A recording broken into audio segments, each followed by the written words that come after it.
I love it. Yeah, I mean, yeah, you can definitely just come right onto this stream and just stare at our faces if you want to. But Yeah, we're gonna yeah. read. Yeah, no, it's like, yeah, I told him about it, and he was like, "Oh yeah, I'm with my brother right now, but I'll try and come on for a bit and stare at your face." I was like, "Okay, cool. I love Thanks, the Kelly. support here." That's wonderful. Okay, and with that, we are live. Hello to the humans on the Hello. interwebs. We are Hi. going to quickly introduce ourselves, with the exception of Nori, because she's on a work call right now. She'll be back later. And then we're just going to go right into what we're reading. So I'm Kathy. This is my channel. Hello. Today I'm going to be listening to Washington Black. Because I didn't finish it during the read-a-thon last week, and I would like to. So there's that. Let's just go kind of in a circle. So Shell would be next. Okay, hi, I'm Shell. I'm going to be reading Boy Queen by the lovely George Lester, who I believe this came did it come out like this week or last week? I never remember which day. On the 6th, technically. On the But 6th. it was in what's the store? The big bookstore that I love in the UK. What is it called? Waterstones. Yeah, Waterstones put it out like a week early, so some people got it so early. I am about halfway through, so I'm going to be continually reading this because it's brilliant. Yay! And Emily, what did you have? Hello, I'm Emily. My channel is called Emiloid. Currently, I am reading Well of Ascension, the second book in the Mistborn trilogy, and I'm doing that for Tome Topple Readathon, which is very intense and slightly competitive, but super fun. And so I'm at the beginning right now because this week has been kind of insane for me. But yeah. Sweet. And Joey. Hi, I'm Joey, and this is my first time exploring into reading online. I follow Kathy's channel quite a bit. I'm a singer-songwriter, and I was super stoked to be asked to do this. So today, I put on a mask and walked downtown because I left my book bag in London when I came down to Dorset, and I picked up something called The Ice Twins in a thrift shop, and it looks quite, it says a knife-sharp thriller and chilling, so hopefully it will scare me. And maybe cool you down a little bit because of the heat wave. Maybe. Wonderful. Okay, I'm going to put on the little ticker that I'm really proud of. It's neat. Cool. That just says we're silent reading. And then if you all just want to mute your mics, we're just going to silent read for the hour, and I will let you know when we're going to talk about our books. So happy reading, everyone. Great. You too. Bye.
All right, friends, that's our hour. Hooray! We did it!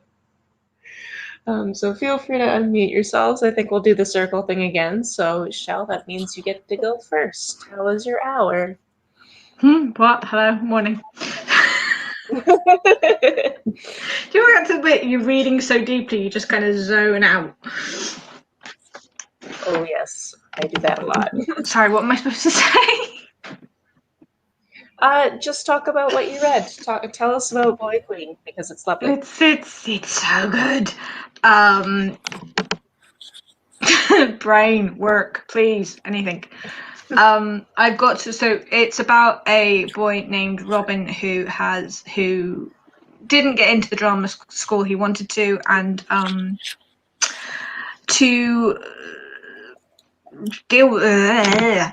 I'm not good with English. Can we tell? To make up for that, he went on a night out with his friends to a drag night, and he fell in love with the art of drag. And so he's considering doing that instead of going to uni. And I'm at the bit where he's just. I just read where he just got into full drag for the first time, and it's just the happiness it's brilliant. I think George, the author, says it's Drag Race meets Gilmore Girls, and it definitely is. It's lovely. I love this book. I'm having all the feelings from it. So yeah, that's about it. I'm so glad you're finally reading it. I'm so happy. So pretty. I'll show you the cover. The cover is gorgeous. I love the cover. It's So all the boy is all, the bit that says boy is all sparkly, and I'm slightly in love with this book. So that's me. And Emily, how about you go next? I read four chapters in Well of Ascension, part of a fifth. It's hard to track pages in an ebook because I'm reading on this here iPad. So I don't know how many of you have read the Mistborn books. But yeah, so it's Brandon Sanderson first fantasy trilogy, very hard magic system.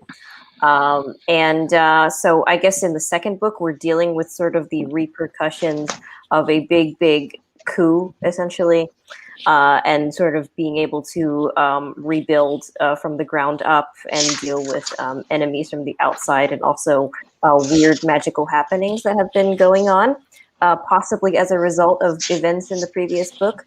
So I like the characters. Still, I think Brandon Sanderson personally, he doesn't write the greatest dialogue, in my opinion, in these in his earlier books. But it's definitely an improvement on the previous book in the series. Getting accustomed to his worlds and how like intricate they are, because he does love that kind of very mechanical world. So yeah, that was my hour. Sweet. And Joey, how's your thriller? Honestly, I'm actually really liking it. So I wasn't prepared for it to be so emotive in the beginning. So it starts right off the bat with the couple losing a child and kind of like sitting in their grief of losing a child, and then moving forward and through that. And then I don't know how we feel about spoilers right now. I don't think I'm giving away too much because I only got to like chapter 4. But essentially they had identical twins, and one of them died.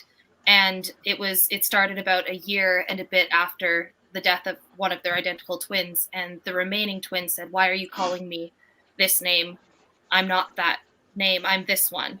And so the mom in the book is currently going through whether or not they have what's the name? I can't even think of the name.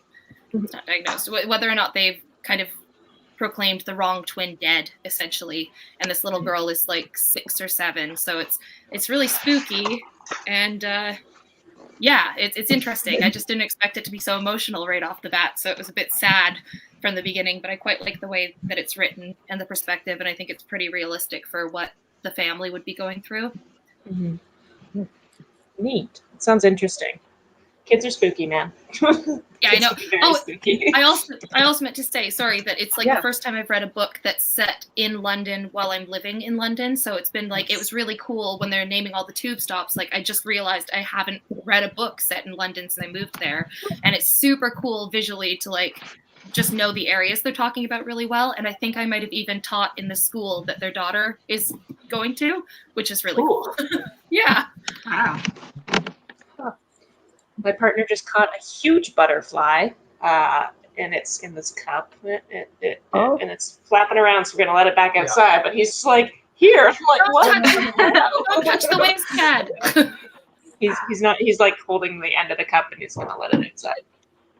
Just hanging out on his hand. Okay, this is random and weird. We were talking about books, but now we're talking about butterflies. Noria, how are you? How was your reading?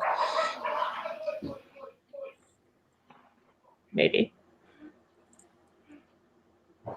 She is frozen. No. I know from our time on Quarantine Pages together that her internet doesn't always like to cooperate. So I'll talk about what I read, and if she comes back, she comes back. Cool.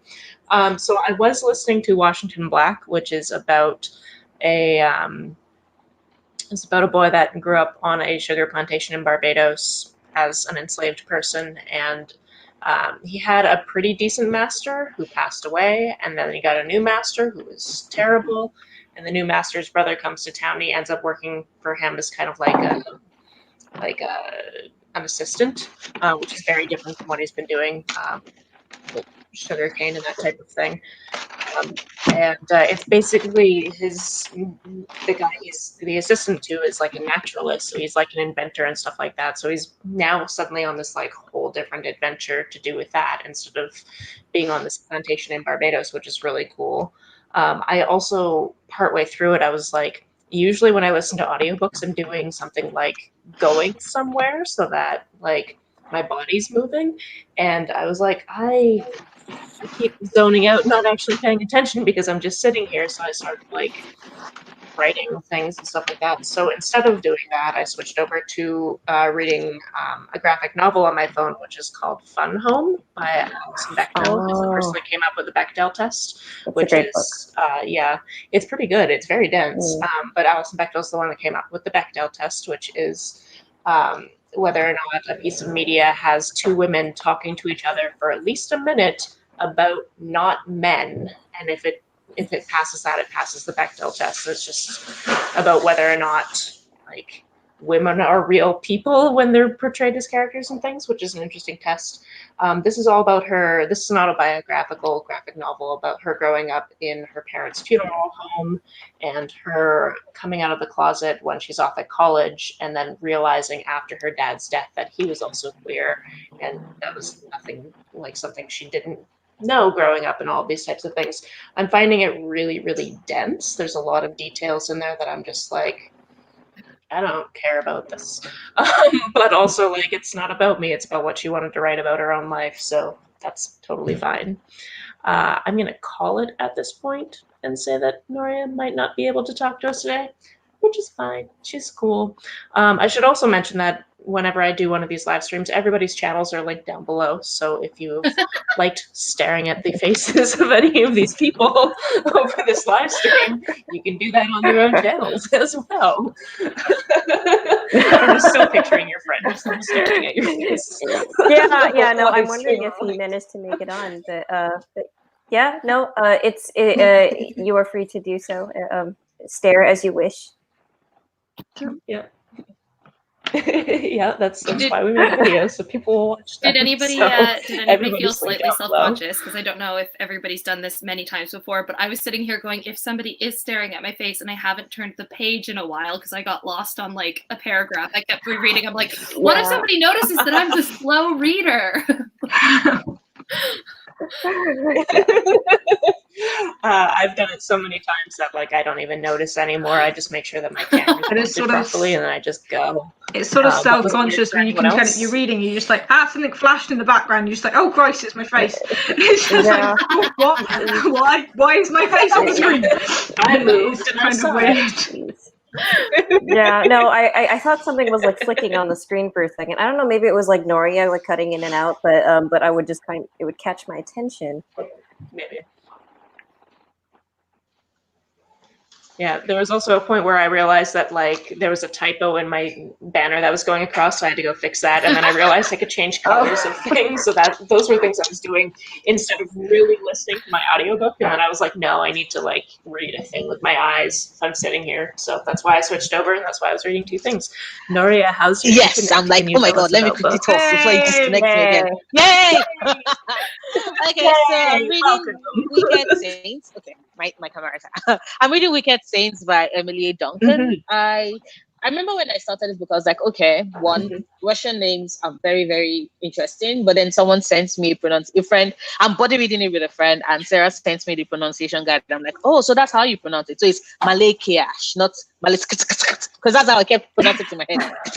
Like, okay, that makes no sense. Yeah, that's how I pronounced it in my head too. I find it interesting because this book focuses on, theology, because there's this intricate world theological system that she built into the book, and there's this war that centers that, and there's the question of who is in the right. Is it the people who are very pious and very religious, who consider all the heretics, and basically punish them for that? Or is it the heretics who think that everybody should be in control of their own life and destiny, which I think is a solid thought process, but then they proceeded by killing people, and I'm like, neither of you are good people. So I find myself not really knowing what part of this war to root for. And I think that's actually pretty cool. I also think that Emily did pull off really great world building in this book, because I am legitimately in this land. I'm experiencing this. I find their gods very fascinating. I think my favorite part of this entire book is the codex you get at the top, where it's like little bits into, okay, this god, Velenia, is the goddess of vision, but technically has actually never really spoken to anybody before. I'm like, why? And I and I think that this book is very interesting and intelligent in that, because I have so many conspiracy theories with regards who the gods are, what they are, and I'm like, am I right? Am I wrong? And I think when an author asks you questioning that, you're like, yo, this is actually a pretty good book. So I'm keeping my fingers crossed, because I did get like maybe say like 3 chapters in, and I'm currently at the part of the book where the prince Seraphim has been called back home, because he has to participate in this whole thing where he has to pick a new bride, and Nadia is walking a very thin line, and I've gotten to that part, and all I'm thinking is, yo, they're going to catch her, and then Malakiash's power saves her, and I'm like, oh my God, what does this mean? So this entire reading process has been, what does this mean? And I'm actually really happy. I'm actually really happy about it. It's interesting. I know some writers, like, they just don't stick that landing at the end, but I'm just keeping my fingers crossed that Emily does stick the landing, because it is a very interesting book. So yeah, I remember I was really able to liking do that it. one. I was able to do I it. was like, so happy that your internet decided to cooperate in the last minute. So it's like, oh, for Noria, in and It out. knew it mattered very last minute. Yeah, it works. Lovely. Well, thank you to everyone for joining me. I know that this is a weird concept for a live stream, but I also really like doing this. So I'm glad I'm not the only one. Like I was mentioning before, everybody's channels are linked down below, so be sure to check everybody out. I won't be doing another one of these next Friday, because I have to go to work, and I don't want to do it at like a weird time. I would have to do it like 7 o'clock in the morning, which no, if I want to do it before going to work. And if I wanted to do it after work, it'd be like 7 o'clock at night, and then everybody in different time zones would be like, no. So like, there's just no point in me doing it next week. But it will come back the following week with all new guests. So yeah. And if any of you ever want to come back again, just let me know, because you're totally welcome to. And yeah, does anyone have anything they would like to say before I end the broadcast? Just thank you for hosting. It was great. Thanks for doing this. This is nice. And it was really nice to meet everybody briefly. I'm looking forward to checking out your channels. Kathy, you're awesome. Thanks for connecting us, and of course, also for forcing me to read something for like pleasure, because I need to do it more often. So thank you. Yeah, you're very welcome. I'm very happy to push books on people. That's what I do. All right. Thanks to everyone in the chat for joining us, and we will see you next time. All right, bye. Bye. Bye.